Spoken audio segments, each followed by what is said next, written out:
आप सभी श्रोता मित्रों को हार्दिक नमस्कार। प्रस्तुत है मधु कांकरिया जी द्वारा लिखित कहानी दाखिला। दिन का आखिरी लेक्चर देने के बाद घर जाने की उतावली में स्टाफ रूम के बाहर पहला कदम रखा ही था कि पीयून ने आकर गंदे बढ़े हुए नाखून और पहाड़ी भिंडियों किसी अंगुलियों वाले मोटे पंजे को आगे बढ़ाते हुए एक भूरे रंग का लिफाफा बढ़ा दिया। उसकी ओर धड़कते हाथों से खोला। आशंका सही निकली, रिग्रेट लेटर ही था। एक नहीं, दो नहीं, जब ऐसे कई रिग्रेट लेटर आने लगे तब कहीं जाकर माथा ठनका सुकीर्ति का। समस्या उससे कहीं ज़्यादा गंभीर दिखी जितनी सोची थी उसने। घबराहट ऐसी कि पर्स खोल रुमाल निकालने जितनी भी हिम्मत नहीं जुटा पाई। साड़ी के आंचल से ही माथे का पसीना पोंछा, कहीं लाडला स्कूल गए बिना ही ना रह जाए। पहली बार यह आशंका फन उठाने लगी। वहीं कॉमन रूम के दरवाजे के पास रखी सीट पर धम से बैठ गई, आंखें मूंदे माथे पर हाथ धरे। भीतर लहकने लगी बेटे की तस्वीर। सांवला, सलोना, गदगदा, मीठा सा चेहरा, प्रतीक्षारत आंखें, माँ की बाट जो होती। उसकी कॉल बेल की ही नहीं, चप्पलों की आवाज़ तक को पहचानने लगा था वह इन दिनों। कॉल बेल बजाने से पहले ही दरवाज़ा खोल आधी सीढ़ियों तक बेतहाशा दौड़ता चला आता। मामा आ गई। यही होता दिन का सर्वाधिक गर्वीला भाव भरा क्षण, असली खुशी से दमकते पल। कंठ से लगाए बेटे को पीठ पर लादे लादे ही बाकी सीढ़ियों को पार करती वह। दिन भर की उबाऊ प्रतीक्षा के बाद जो मिलती ममा कि सुस्त पड़ी बेटे की काया में जैसे प्राण लौट आते। खड़ी भर के लिए भी नहीं छोड़ता वह ममा को। देर रात तक चलती रहती दोनों की बदकहियाँ, कभी धौल धब्बों के बीच तो कभी फीकते तकियों के बीच, कभी अंधेरे में डराना तो कभी गुदगुदाना। नहीं, जीवन में कोई अभाव नहीं, कोई उदासी नहीं। इन्हीं सुख भरे क्षणों में महसूस थी वह। तृप्ति का एहसास कराने वाले, छोटी छोटी खुशियाँ देने वाले ये क्षण लंबी काली रात के बाद की नरम नरम सुबह से लगते। मन चाहे जिंदगी चाहे न मिल पाई हो, लेकिन जीवन खींच रहा था। क्रूर और नाकारा पति ने अकस्मात घर छोड़ उसे कुछ दिनों के लिए ज़रूर जड़ से हिला दिया था, लेकिन सही चिंतन और उच्च बौद्धिक तापमान ने उसे सदैव परित्यक्ता की मनस्थिति से फुट भर ऊंचा रखा। दुख का तल देख लेने के बाद फिर छोटे छोटे दुख अपनी आक्रामकता खो देते हैं। ऐसा ही कुछ हुआ था उसके साथ भी। इकहरा शरीर, औसत से लंबा कद, साधारण सौंदर्य लेकिन जगमगाता सा भीतर के तेज से, साधारण सी आंखें लेकिन टिमटिमाती सी आत्मविश्वास से। अभी कुछ दिनों पूर्व ही अपने पिछले कॉलेज में किसी बात पर प्रिंसिपल के मुंह पर त्याग पत्र फेंककर चौंका दिया था उसने सभी को, छात्रों को, सहकर्मियों को, बंधु बांधवों को। किसी ने सिरफिरी कहा तो किसी ने खूब लड़ी मर्दानी। मतलब एक जिद, किसी भी हालत में हार नहीं मानने की, और वही जिद जलाती आ रही थी उसे अब तक। लेकिन पिछले कई दिनों से देख रही है वह तेजस्वी था, वह जिद, वह आक्रामकता, सभी कुछ फिसलता जा रहा है बंद मुट्ठी में रेत सा। अपना गहन और स्वतंत्र चिंतन तो दूर की बात, सोचने का ढंग तक एकदम सपाट और नकारात्मक हो गया है उसका। रोबोट की तरह वही सोच रही है जो लोग सुचवा रहे हैं उससे। यूँ भी इस दो की तासीर ही कुछ ऐसी बनती जा रही है कि अपनी सोच और अपने स्वतंत्र चिंतन को फ्रीज में रखने जा रहे हैं लोग, और सोचने की उसी प्रक्रिया या सांचे में ढल रहे हैं खुद को, जो कुछ लोगों द्वारा तैयार किए जा रहे हैं। खुद से ही सवाल, खुद ही जवाब दे रही है सुकीर्ति। यूँ जिंदगी का गड़बड़ झाला तभी से शुरू हो गया था जब से उसने अपने 5.5 वर्षीय पुत्र विक्रम को किसी अच्छे स्कूल में दाखिला दिलवाने की सोची। शुरू में बड़े आत्मविश्वास के साथ उसने अकेले ही मोर्चा लिया अपनी समस्याओं के हल के लिए। मैं स्वयं समुद्र बनूं वाली मानसिकता। पर जब कोई जगह से रिग्रेट लेटर आ जाए, कहीं इस वजह से कि साक्षात्कार के दौरान पति साथ में नहीं थे, तो कहीं किसी और वजह से, तब घबराहट और तनाव में जिससे भी कुछ हमदर्दी या नेक सलाह की उम्मीद होती, वह इसी की चर्चा ले बैठती और हैरत अंगेज हो उसने देखा कि रोटी कपड़ा और मकान के बाद सभी खुश नसीब औलाद वाले माँ बापों की सबसे बड़ी समस्या यही थी, अपने बच्चों को अच्छे स्कूलों में दाखिला दिलवाना। रकम रकम के अनुभव, भांति भांति की मंत्रणाएं, एक से एक परामर्श, पूरे 50,000 का डोनेशन और एक सीट। पढ़ाई नहीं, रगड़ाई कहो, घिसाई कहो, कुछ भी कह लो, कक्षा 1 में ढुकाने के लिए भी बच्चों को पढ़ाना नहीं, मजदूर के जैसे खटना पड़ता है। दिन भर में 9-10 घंटे तक पढ़ाना, नाड़ा बांधना चाहे ना आए, लेकिन 5-5.5 साल के बच्चे को फ्रस्ट्रेशन की स्पेलिंग अवश्य ही आनी चाहिए। उन्हीं दिनों किसी प्रसिद्ध स्कूल में कक्षा 1 के लिए इंटरव्यू के दौरान फ्रस्ट्रेशन, एडवेंचर जैसे शब्दों की बानगी पूछी गई थी। बिना चढ़ावा दिए इस आज़ाद मुल्क में न कोई पैदा हो सकता है, न कोई पढ़ सकता है। रही सही हवा भी निकल गई थी पहिए की। सुना ज़रूर था कि सयाने माँ बाप बच्चा होते ही फॉर्म भर देते हैं, लेकिन वे समस्याएं उसकी खुद की चौहद्दी के बाहर की थीं, इस कारण सुलझा नहीं पाती थी। वह यह की तरह सरक जाती थी पास से, लेकिन आज पहली बार एहसास हुआ कि भीतर से कहीं बहुत ही कच्ची पड़ती जा रही है वह इन दिनों, विक्रम के चलते। पड़ोसी मनीषा के पास बैठी थी कि शायद कुछ सांत्वना मिले, बल मिले, लेकिन उसने भी दम निकाल दिया।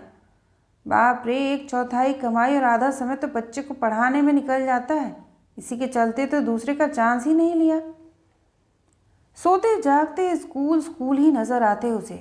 पिछले इंटरव्यू के समय में भी काफ़ी सोच विचार और सूझबूझ के साथ ही आगे बढ़ी थी वह। इंटरव्यू के लिए आह्वान किए गए पते में स्पष्ट लिखा था, इंटरव्यू के दौरान माँ और बाप दोनों की उपस्थिति अनिवार्य है। काफ़ी उधेड़-बुन, निर्णय अनिर्णय, हाँ ना के क्षणों के बीच टंगी सी रही थी वह। घर बाहर बंधु बांधवों सभी की यह राय कि इंटरव्यू का सामना पूरी तरह नियमानुसार किया जाए, और नियम यह कि माँ के साथ पिता की उपस्थिति भी अनिवार्य। कहाँ से जुगाड़ करे वह, बिना सूचना दिए घर छोड़ चुके दायित्वहीन पिता का।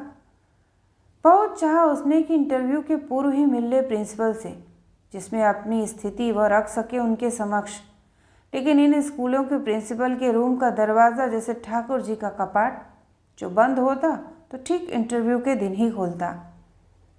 आखिर एक लंबी मानसिक खींचतान के पश्चात हितैषियों के परामर्श के समक्ष उसके विवेक ने घुटने टेक दिए थे, और उसने वह दिखाने की चेष्टा की जो नहीं था, और अपने छोटे भाई को ही अपने साथ ले लिया था, जिससे माता पिता और पुत्र यानी परिवार की एक संपूर्ण इकाई का सा भ्रम पैदा किया जा सके। बस एक छोटी सी भूल हो गई थी। विक्रम को नहीं बताया था उसने कि वह उसके मामा को ही पापा बनाकर ले जा रही है। जब जब बताना चाहा, हर बार यही लगता जैसे गले में गोला सा अटक गया है। कितना मुश्किल होता है 5.5 वर्ष के 4 फुटिया बच्चे के हृदय में झूठ को रोपित करना। Good morning mister and Mrs Gupta. जैसे ही प्रिंसिपल ने उन्हें अभिनंदित किया, खुश होने के बजाय सकपका गई थी वह। भाई को पति की जगह प्रॉक्सी दिलवाने में संस्कारी मन को अजीब सा लग रहा था। चाह कर भी सहज नहीं हो पा रही थी वह। हुआ भी वही जिसकी आशंका थी। ढीली बंधी गांठ की ही तरह इंटरव्यू में प्रारंभिक बातचीत के दौरान ही सारी बातें भल्ल से खुल गई थीं।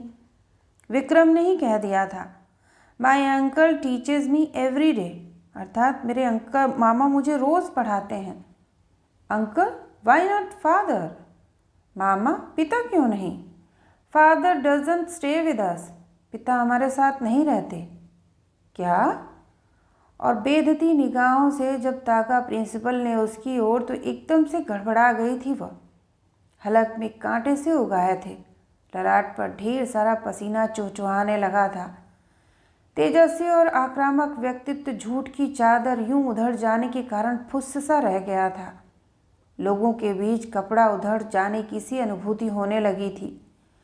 रुमाल से ललाट पर चमकते पसीने को पोंछते हुए एकदम घायल और टप्पे खाती आवाज़ में कहने लगी थी, actually father, it's a sad story. और बोलते बोलते डबडबाई सी आंखें बहने लगी थीं वहीं सबके सामने। फादर की निर्विकार आंखों में भी सहानुभूति का सागर लहराया था। कुछ क्षणों के लिए अपनी वात्सल्य धुली वृद्ध आंखों से निर्निमेष ताका था उसने कीर्ति की ओर, लेकिन तुरंत ही कर्तव्य भावना में आविष्ट हो तेज स्वरों में बोल पड़े, ऐसी बात थी तो आपको एकदम शुरू से ही मुझे स्पष्ट कर देना था, लेकिन आपने तो धोखा देने की चेष्टा की। Now I am very sorry. मन में कील सी धंस गई थी उस दिन गहरे तक फादर की वे आंखें। पापा क्यों नहीं आते वापस? कुशाग्र बुद्धि विक्रम खुद ही समझ गया था बहुत कुछ। पुत्र की मासूम जिज्ञासाएं और हाहाकार करता उसका मन। एक नहीं दो नहीं जाने कितने अवसरों पर पुत्र ने अपनी असाधारण बुद्धि का परिचय दिया था। याद आ रहा था उसे गृह क्लेश के उन घोर जानलेवा दिनों की झुलस से यदि वह बच पाई थी तो बहुत कुछ विक्रम के ही चलते। उन दिनों की एक घटना तो आज इतने दिनों बाद भी जब जब बिल्ली के दबे पांवों से आकर आंखों में उतर आती है। उस दिन बाजार से सब्जी काटने के लिए एक बड़ा सा चाकू लेकर आई थी वह, और सुबह जैसे ही सब्जी काटने बैठी चाकू नदारद। फिर शाम को जाकर एक और वैसा ही चाकू ले आई। दूसरे दिन सुबह फिर चाकू नदारद। आखिर उस दिन किसी प्रकार पुराने घिसे पिटे चाकू से ही काम चलाया।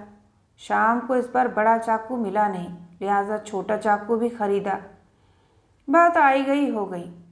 करीब 1.5-2 सप्ताह बाद अपने घर के पिछवाड़े को सफाई करवाने के लिए जैसे ही खुलवाया तो हरी हरी घास पर दूर से ही कोई लाल लाल चीज धूप की चौंध में मड़ी सी चमकी। पास जाकर देखा तो अवाक, जिसे मड़ी समझ रही थी वह चाकू के नीचे का हिस्सा था। 2-2 3-3 चाकू उतरती धूप में दमदमा रहे थे। किसने फेंके ये चाकू यहाँ? पूछा तो स्वयं से ही था, लेकिन जवाब दिया नन्हे विक्रम ने। मैंने फेंके हैं ये चाकू यहाँ। मुझे डर था कहीं पापा गुस्से में ये चाकू ही तुम पर ना फेंक दें। उस दिन गर्म गर्म चाय किस प्रकार फेंका था पापा ने? क्या? सुनते ही लगा धमनियों में बहता लहू जग गया है एकाएक। स्तब्ध, अवाक, चित्र लिखित सी खड़ी की खड़ी रह गई थी वह, निःशब्द। पुत्र को फिर देखा एक बार गौर से। नन्हा बचपन पर कितना तनावग्रस्त, माँ की रक्षा के लिए कितना चौकस और कैसा चाक चौबंद। एक गहरे प्यार के साथ ही साथ एक गहरी दया की भावना भी भराई अंतर में। पुत्र के प्रति तितली पकड़ने की उम्र और कैसी भारी भारी चिंता। हिश, पति पत्नी के क्लेश में कैसे छींच जाता है बचपना। जाने कितनी देर तक सीने से लगाई रही थी वह पुत्र को। पुत्र के रूप में नहीं, वरन जीवन संग्राम के साझे योद्धा के रूप में ही दिखाई दिया था वह। और वही पुत्र क्या उसकी वजह से बिना स्कूल गए ही रह जाएगा? मृत मन, सिर पकड़ी हुई वह। खुद का समय याद आ गया जब माँ बाप बच्चों पर ध्यान नहीं देते थे। उसकी तो दादी ने ही करवा दिया था उसका दाखिला। अब यह अति दूसरे प्रकार की और भी भयंकर। माँ बाप का इतना ध्यान कि बचपना ही नोच जाए बच्चों का। हालत यह कि अच्छे भले घरों में सब्जी तो खाई जा रही है चटनी की तरह और सारा पैसा बह रहा है बच्चों के दिमाग में जानकारियाँ ठूंसने में, मास्टरों की मोटी मोटी फीस चुकाने में, personality development course, leadership course, computer course कर ही कोई विद्यासागर या शेक्सपियर बन पाएगा। विक्रम को लेकर जब भी तनावग्रस्त होती वह, जाने कितनी इधर उधर की बातें घुमड़ने लगती उसके अंतर में। जानकारियाँ इतनी ठूंस दी जाती हैं कच्चे दिमाग में कि कल्पना और सुंदर विचारों के लिए जगह ही नहीं बन पाता है। और इसी का परिणाम कि दिमागी रूप से अपरिपक्व और कमज़ोर बन रही है यह पीढ़ी। जरा सा धक्का लगा कि ढेर। अभी कल ही अखबार में पढ़ा था उसने कि एक नवयुवक ने सिर्फ इसी कारण आत्महत्या कर ली कि उसके बाल तेजी से झड़ते जा रहे थे। आजकल दिन रात बच्चों और किशोरों के बारे में ही अध्ययन चलता रहता है उसका। एक दिन डॉक्टर के यहाँ बैठी अपनी बारी का इंतजार कर रही थी कि पर्दे के पीछे से सुना उसने कोई 13-14 वर्षीय किशोर कह रहा था, डॉक्टर साहब काम करते करते बीच में दिमाग एकदम से जैसे ब्लैंक हो जाता है। डॉक्टर ने सीधे पूछा था, दिन में कितने घंटे खेलते हो? जवाब बच्चे की माँ ने दिया था, खेलने का समय ही कहाँ मिलता है। स्कूल से सीधा कोचिंग, कोचिंग से घर, लौटते लौटते शाम, फिर टीवी, फिर होमवर्क करते करते बेड टाइम। बिना खेल का बचपन, पढ़ाई की अति कहाँ ले जाएगी इन नौनिहालों को। सोचते सोचते लगता दिमाग की नसें झंझना उठी। क्या इस अंधी दौड़ से मुक्ति नहीं? क्या वह भी ऐसा ही बनाएगी अपने पुत्र को? एक पढ़ाकू, चश्मा चढ़ाए, पीठ पर बोझ लादे, जर्जर काया वाला थका मांदा बुढ़ाया बच्चा। खटर पटर करते पीयून ने फिर वर्तमान में ला पटका उसे। आजकल दिमागी हालत इस कदर गड़बड़ाती है कि हर 13-14 वर्ष के ज़बरदस्त पढ़ाकू किशोर में उसे विक्रम का ही भविष्य मंडराता नजर आता है। पिछले असफल इंटरव्यू के बाद ऐसी ही चल रही है उसकी दिमागी हालत। उस झटके के बाद 15-20 दिन की छुट्टी भी ले ली थी उसने। दिन भर वह बैठी रहती वह विक्रम को लेकर। एक बार तो गुस्से में आकर पीट तक दिया था उसे। मैं नानी माँ से पढ़ूंगा, तुमसे नहीं। पहली बार लाडले ने विरक्ति दिखाई थी उसके प्रति। उस दिन पहली बार आत्मविश्वास से लबालब व्यक्तित्व में आशंका ने फन उठाया था। शायद मैं ही ठीक नहीं। हवा में अदृश्य कुछ को पकड़ने की चेष्टा में बार बार छूट जाता वह कुछ। गौतम बुद्ध ने जीवन के मध्यम प्रतिपद को निभाने की बात शायद इसीलिए कही थी, क्योंकि अति सदैव तनाव की सृष्टि करता है। जानते हुए भी क्यों वह चाहती है कि उसके विक्रम को भी बाकी बच्चों की तरफ फर्राटे से अंग्रेजी बोलना आना चाहिए। उसे भी अंग्रेजी में ही हंसना और अंग्रेजी में ही सपने भी देखना चाहिए। प्रश्न, प्रश्न और प्रश्न। इन सभी प्रश्नों को समेटता हुआ एक और बड़ा प्रश्न, कैसे किया जाए अगले इंटरव्यू का सामना। जमा बचे 4 दिन।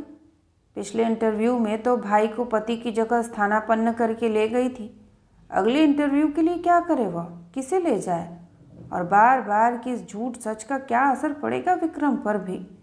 क्या क्या दिन दिखाती है जिंदगी भी। सोच नहीं पा रही सुकीर्ति। एक मन करता कि विक्रम को ही अच्छी तरह समझा बुझा दिया जाए, जिससे पिछले इंटरव्यू के दौरान हुई भूल की पुनरावृत्ति न हो। एक मन करता है जीवन जिस रूप में मिले उसे उसी रूप में स्वीकार किया जाए और इंटरव्यू के दरमियान ही फादर से स्पष्ट कर दिया जाए। सोचते सोचते उस दिन का आखिरी घंटा भी बजा। तब ध्यान आया कितना समय निकल गया। मन की उसी उहापोह की स्थिति में भीड़ भरी बसों को देखकर और भी वितृष्णा हो आई। बस में बैठने का मन नहीं किया, कहीं सोचने की प्रक्रिया में व्यवधान न पड़ जाए। सांप की तरह बलखाती इन सड़कों पर चलने का भी अपना ही एक नशा। जिंदगी के जाने कितने सूत्र उन्हीं रास्तों से गुजरते हुए ढूंढे थे उसने। सामने आता जुलूस, जिंदाबाद जिंदाबाद। हड़तालों, जुलूसों और बंदों का यह मरता शहर कलकत्ता, जहाँ पिछले कई दशकों में कोई नया सरकारी स्कूल, कोई नया सरकारी अस्पताल तक नहीं खुला। खुले कहाँ से, जब एक एक मिनिस्टर अपने दांतों के दर्द के लिए 22 लाख सरकारी खर्च करवा डालता है। सोचते सोचते मुट्ठियाँ भिंचने लगीं। दिशा बदलने लगी तो फिर स्वयं को काबू किया। ए भाई, थोड़ा संभल के। क्या होगा ब्रह्मांड के बारे में सोचकर जब खुद का ही पिंड अशांत हो। कैसे दिलवाए विक्रम को दाखिला। घर पहुंचते ही फिर वही दृश्य, सीढ़ी पर खड़ा विक्रम प्रतीक्षारत, नहीं चाहते हुए बात घूमकर फिर उसी बिंदु पर। आज का सारा होमवर्क कर लिया? 15 का टेबल याद कर लिया? हाँ, वो सब तो कर लिया मम्मा, लेकिन इस बार तुम गड़बड़ नहीं करना। इंटरव्यू रूम में घुसते ही कह देना फादर को कि पापा हमारे साथ नहीं रहते, नहीं तो पिछले इंटरव्यू की तरह इस बार भी मेरा नहीं हो पाएगा। क्या? कानों पर विश्वास नहीं हुआ। यह पुत्र है या घर का कोई बूढ़ा बड़ा? अभी से स्कूल को लेकर इतना तनाव। सच, संसार में सबसे अमानवीय और कुरूप कार्य है किसी मासूम के हृदय में असत्य को रोपित करना। अपनी आदत के मुताबिक फिर दार्शनिक की तरह सोचने लगी थी वह। आज पहली बार स्कूल भेजते हुए धरती पर नहीं पड़ रहे पांव उसके। सिकंदर को भी अपनी जीत का ऐसा क्या नशा हुआ होगा, ऐसी जीत जो उसकी स्वयं की अर्जित की हुई है। स्कूल यूनिफॉर्म में सजा धजा विक्रम बातूनी, सामने हो ममा तो फिर बिना बोले रह ही न सके। ममा, मनीषा आंटी कहती हैं मेरी स्कूल बस सो है, कोई ख़ास नहीं। ख़ास स्कूल कैसी होती है ममा? और हो कर हंस रहे थे दोनों। तब तक स्कूल बस आ गई थी और पीठ पर हाथी जैसा मन भर का बैग लादे जा रहा था विक्रम। कैसे इस भारी भरकम बैग का वजन कम किया जाए, सोच रही थी वह। तो यह थी मधु कांकरिया जी द्वारा लिखित कहानी। सुनने के लिए आप सभी का धन्यवाद।